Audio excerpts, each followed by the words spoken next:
네, 여호수아 10장 1절 말씀부터 14절 말씀입니다. 그때 여호수아가 아이를 빼앗아 진멸하되 여리고와 그 왕에게 행한 것 같이 아이와 그 왕에게 행한 것과 또 기브온 주민이 이스라엘과 화친하여 그 중에 있다함을 예루살렘 왕 아도니세덱이 듣고 크게 두려워하였으니 이는 기브온은 왕도와 같은 큰 성임이요 아이보다 크고 그 사람들은 다 강함이라. 예루살렘 왕 아도니세덱이 헤브론 왕 호암과 야르뭇 왕 바람과 비람과 라기스 왕 야비와와 에글론 왕 드빌에게 보내어 이르되 내게로 올라와 나를 도우라. 우리가 기브온을 치자. 이는 기브온이 여호수아와 이스라엘 자손과 더불어 화친하였음이니라 하매 아모리 족속의 5 왕들 곧 예루살렘 왕과 헤브론 왕과 야르뭇 왕과 라기스 왕과 에글론 왕이 함께 모여 자기들의 모든 군대를 거느리고 올라와 기브온에 대하여 기브온에 대진하고 싸우니라. 기브온 사람들이 길갈 진영에 사람을 보내어 여호수아에게 전하되 당신의 종들 돕기를 더디게 하지 마시고 속히 우리에게 올라와 우리를 구하소서. 산지에 거주하는 아모리 사람의 왕들이 다 모여 우리를 치나이다 하매 여호수아가 모든 군사와 용사와 더불어 길갈에서 올라가니라. 그때 여호와께서 여호수아에게 이르시되 그들을 두려워하지 말라. 내가 그들을 내 손에 넘겨주었으니 그들 중에서 한 사람도 너를 당할 자 없으리라 하신지라. 여호수아가 길갈에서 밤새도록 올라가 갑자기 그들에게 이르니 여호와께서 그들을 이스라엘 앞에서 패하게 하심으로 여호수아가 그들을 기브온에서 크게 사륙하고 베토론에 올라가는 비탈에서 추격하여 아세가와 막게다까지 이르니라. 그들이 이스라엘 앞에서 도망하여 베토론의 비탈에서 내려갈 때 여호와께서 하늘에서 큰 우박덩이를 아세가에 이르기까지 내리시매 그들이 죽었으니 이스라엘 자손의 칼에 죽은 자보다 우박에 죽은 자가 더 많았더라. 여호와께서 아모리 사람을 이스라엘 자손에게 넘겨주시던 날에 여호수아가 여호와께 아뢰어 이스라엘의 목전에서 이르되 태양아 너는 기브온 위에 머무르라. 달아 너도 야엘론 골짜기에서 그리할지어다 하매 태양이 머물고 달이 멈추기를 백성이 그 대적에게 원수를 갚기까지 하였으니라. 야살의 책에 태양이 중천에 머물러서 거의 종이토록 속히 내려가지 아니하였다고 기록되지 아니하였느냐.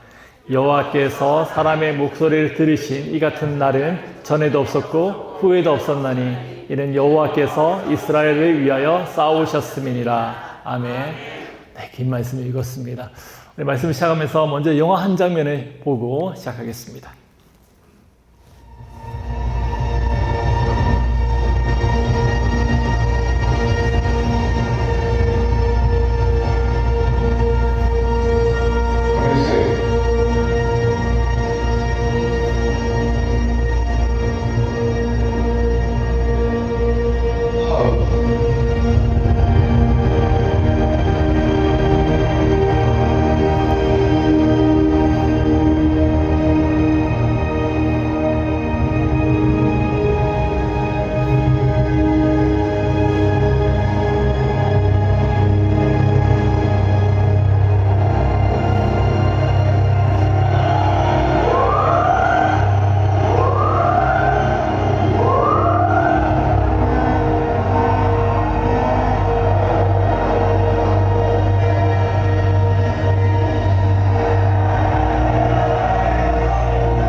네, 방금 보신 장면은 크리스토퍼 놀란 감독이 제작한 덩케르크라는 영화의 한 장면입니다.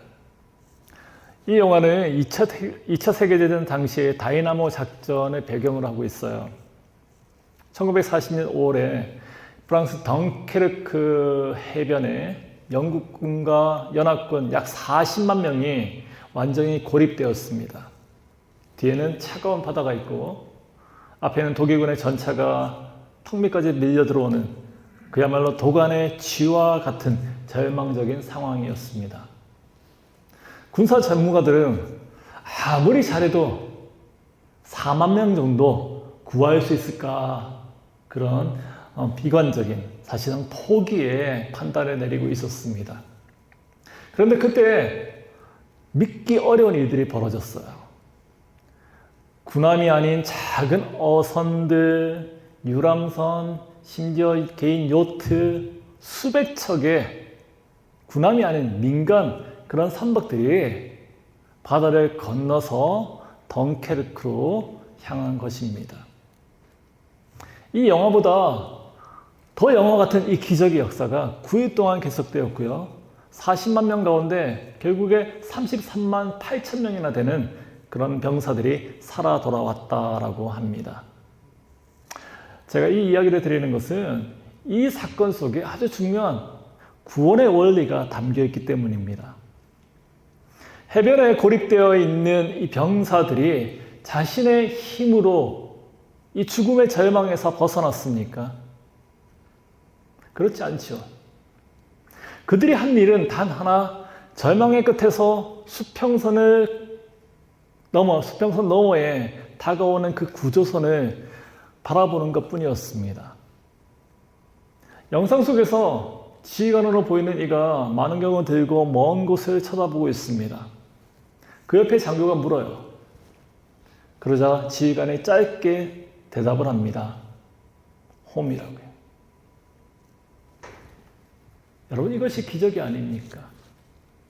우리가 믿는 기적은 단순하게 행운이 아니에요.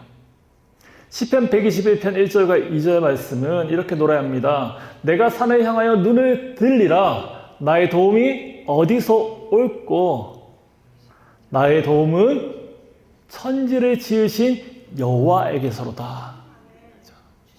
이 시편의 고백처럼 우리 삶에도 너무나도 무심하게 서 있는 그 산을 향해서 눈을 들 수밖에 없는 그런 막막한 순간이 있습니다.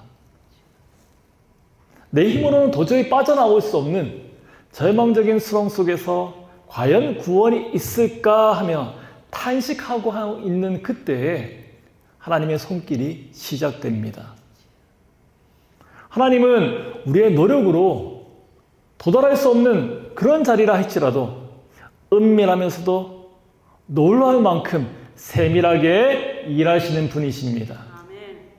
오늘 본문은 바로 그런 하나님, 우리 인생의 덩케르크 같은 그런 상황 속에서 우리보다 앞서 싸우시는 전사 하나님, 왕 되신 하나님을 보여주는 말씀입니다.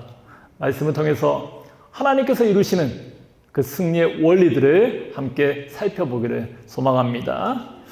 첫 번째로, 우리는 하나님이 이미 완성하신 승리를 믿으면서 살아가는 존재들입니다.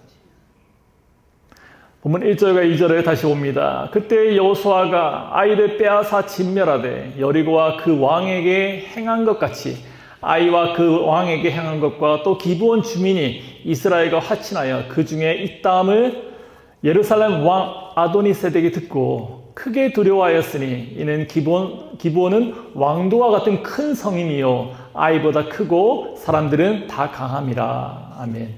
긴 구절이지만 여기서 핵심은 한 가지입니다. 앞부분이죠.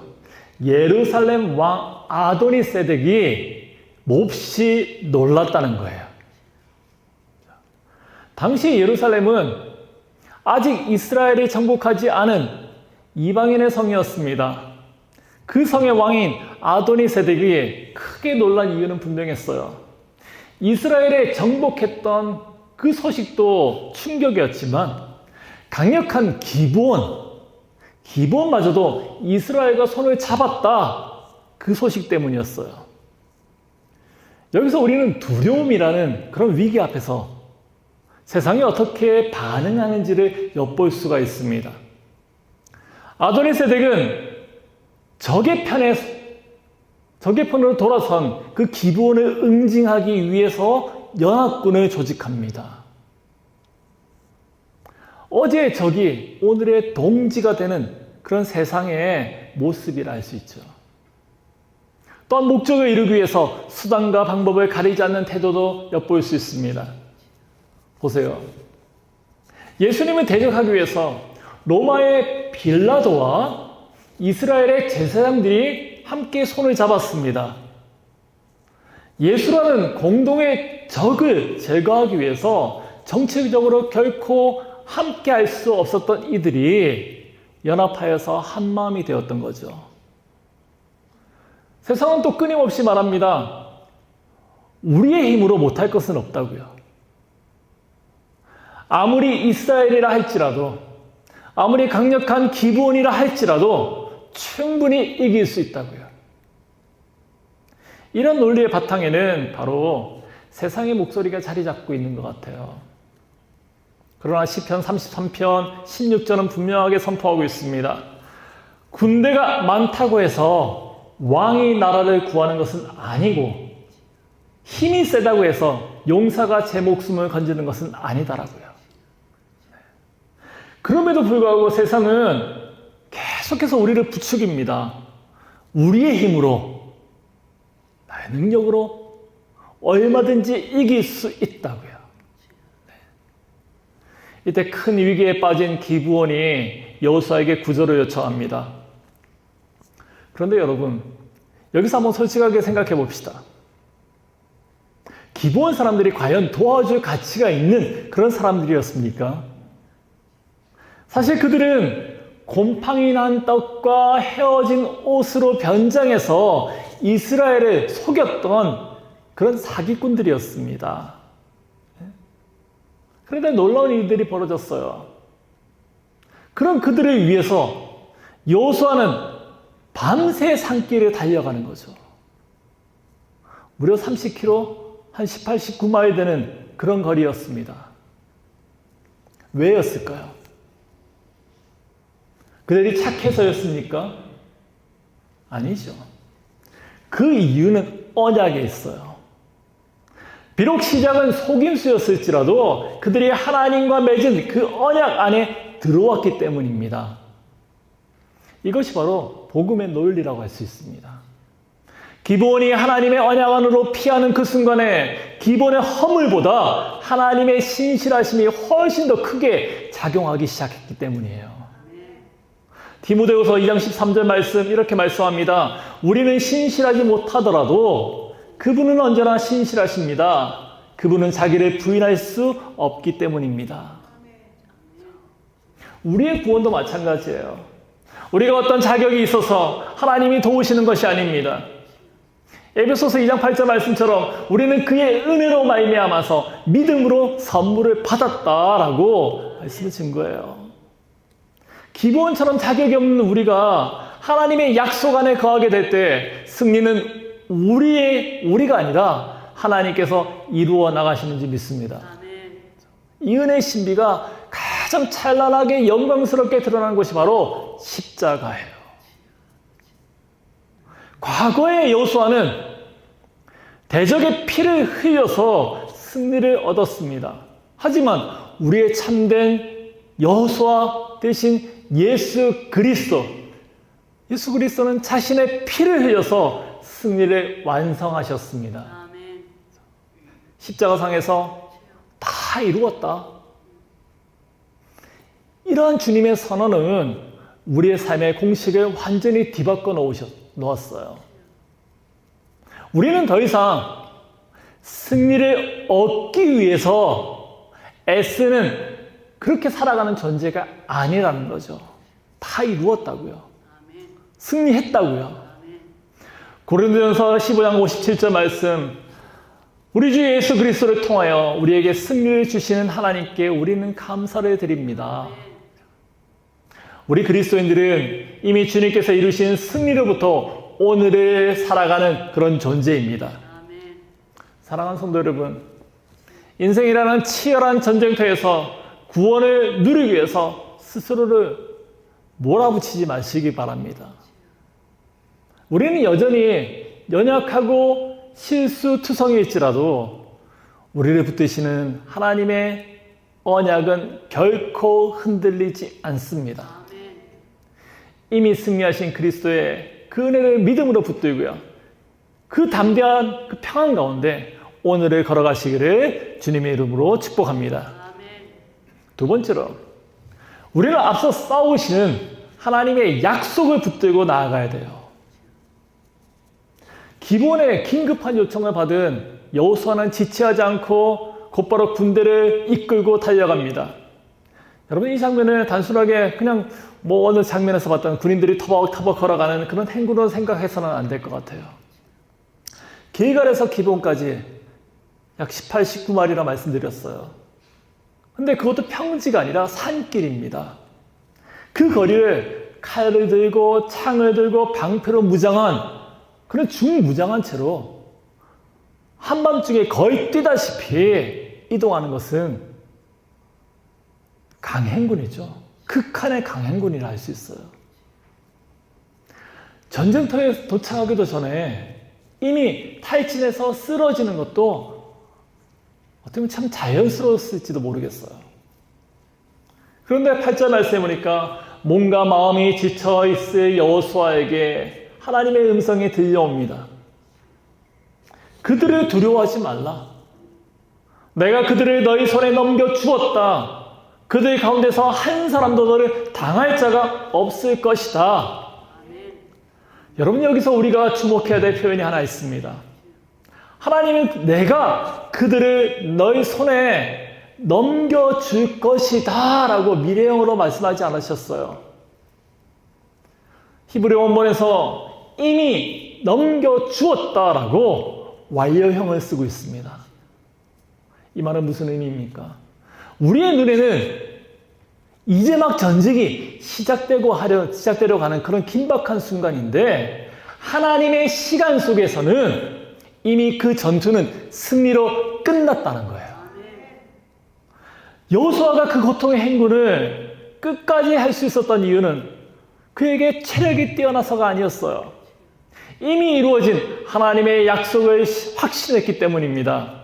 하나님의 약속에 대한 분명한 확신이 그의 한계를 뛰어넘는 그런 역사를 만들어낸 것인지 믿습니다.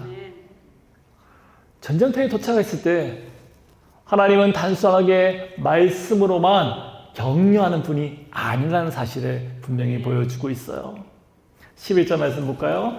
여호와께서 하늘에서 큰 덩이 우박을 내리시매 이스라엘 자손의 칼에 죽은 자보다 우박에 죽은 자가 더 많더라. 단순한 기상이변이 아니에요. 당시 가나안 사람들이 가장 두려워하면서 섬겼던 신은 바알이었습니다. 바알. 이 바알은 폭풍과 날씨를 주관하는 그런 신으로 그들은 여겼습니다. 그런데 하나님은 바로 그들의 신으로 섬겼던 하늘과 날씨를 도구로 삼아서 그들을 치는 거예요. 누가 참 주관자인지, 누가 하늘의 진정한 주인인지를 온 세상에 지금 드러내고 있는 겁니다. 시편 147편 7절 말씀에처럼 우박을 떡 부스러기처럼 그렇게 던지신다는 표현이 있어요. 우박을 떡 부스러기처럼 던지시는 그 하나님의 전능하신 앞에서 세상의 우상은 아무런 힘도 발휘하지 못하는 거죠. 하나님의 일하심은 거기서 멈추지 않았어요. 여호수아가 간절히 기도했을 때 성경은 놀라운 사실을 기록하고 있습니다. 태양이 중천에 머물러서 거의 종일토록 속히 내려가지 아니하였다고요. 태양이 하늘에 떠 있는데 점점 내려와야 될 텐데 그 자리에서 멈추지 않은 거예요. 창조주 하나님께서 당신의 백성들이 승리를 완전히 이룰 때까지 우주의 시계를 잠시 붙들고 있는 거죠. 해와 달조차 하나님의 군대가 되어서 이스라엘을 돕고 있는 겁니다. 하나님께서 우리를 위해서 싸우기를 결정하시면 이 온 우주가 우리의 편이 된다는 사실을 믿으시기 바랍니다. 네. 여러분, 오늘 여러분 인생의 어떤 위기 가운데서 두려워하고 계십니까? 혹시 나를 향해 달려오는 5 왕의 그 군대만 바라보고 계시는 건 아니십니까? 그들이 크게 보이는 이유는 단 하나예요. 우리가 약속의 하나님을 너무나도 작게 보고 있기 때문이에요. 여호수아는 눈앞에 적군을 본 것이 아니라 자기보다 앞서 달려가시면서 우박을 내리시고 태양을 멈추시는 하나님의 약속을 바라보았습니다. 내 연약한 힘을 의지해서 버둥거리는 그런 인생이 아니라 이미 세상을 이기신 하나님의 전능하심을 신뢰하면서 살아가는 것이 바로 우리 성도의 진짜 힘입니다. 민수기 23장 19절 말씀은 분명하게 선포해요. 하나님은 사람이 아니시니 거짓말을 하지 않으시고 인생이 아니시니 후회가 없으시도다. 어찌 그 말씀하신 바를 행하지 아니하시며 하신 말씀을 실행하지 않으시랴. 우리의 고개를 들어서 눈을 들어서 하나님의 약속을 바라보기 원합니다. 하나님 오늘도 우리보다 앞서서 전쟁 한가운데로 달려가고 계십니다. 그 신실하신 하나님의 손을 붙들고 오늘도 우리 앞에 놓여있는 이 오르막길을 담대하게 걸어 나가시는 저의 여러분들이 되기를 소망합니다. 3번째로 우리는 두려움을 벗고 승리자의 그 담대함으로 전진해야 됩니다. 이제 오늘 말씀의 하이라이트라고 할 수 있는 14절 말씀을 함께 읽겠습니다. 이 구절은 이스라엘 역사 가운데서 가장 어떻게 보면 경이로운 그런 고백과 같아요. 함께 읽어볼까요? 시작. 여호와께서 사람의 목소리를 들으신 이 같은 날은 전에도 없었고 후에도 없었나니 이는 여호와께서 이스라엘을 위하여 싸우셨음이니라. 아멘. 앞서서 말씀드린 것처럼 덩케르크 그 해변에 그 병사들을 한번 머리 위에 떠올려 보시기 바랍니다. 저 멀리 수평선 위로 수백 척의 구조선들이 다가오는 그 순간에 그들의 눈빛은 어떻게 변했을까요? 그렇죠. 그들은 두 손을 높이 들고 기쁨의 환호성을 올렸습니다. 여전히 눈앞에는 독일군의 위협적인 전차들이 있어요. 뒤에는 바다가 출렁거리고 있습니다. 상황 자체는 달라진 것이 하나도 없어요. 하지만 그들은 더 이상 절망하지 않습니다. 구조선이 도착했다. 그 하나의 사실이 죽음의 공포를 살 수 있다. 그런 확신으로 완전히 뒤바꿔 놓았기 때문이에요. 전쟁의 승패가 내 손이 아니라 하나님의 손에 달려 있다는 사실을 진정으로 믿는 사람에게는 참된 자유가 찾아오는 겁니다. 우리는 끊임없이 불안하면서 살아요. 이번에도 실패하면 어떡하지? 내가 바른 결정한 거 맞을까? 하나님이 나를 버리시면 어떡하나? 이런 두려움과 염려 가운데서 우리는 비로소 해방될 수 있는 거예요. 우리의 승리는 우리의 실력이 아니라 하나님의 신실하심에 달려있기 때문입니다. 넘어서 8장 31절 말씀 이렇게 선언합니다. 만일 하나님이 우리를 위하시면 누가 우리를 대적하리요? 함께 따라해 볼까요? 만일 하나님이 우리를 위하시면 누가 우리를 대적하리요?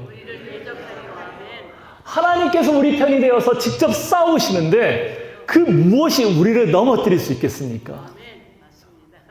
우리의 대적 마귀는 지금도 쉬지 않고 속삭여요.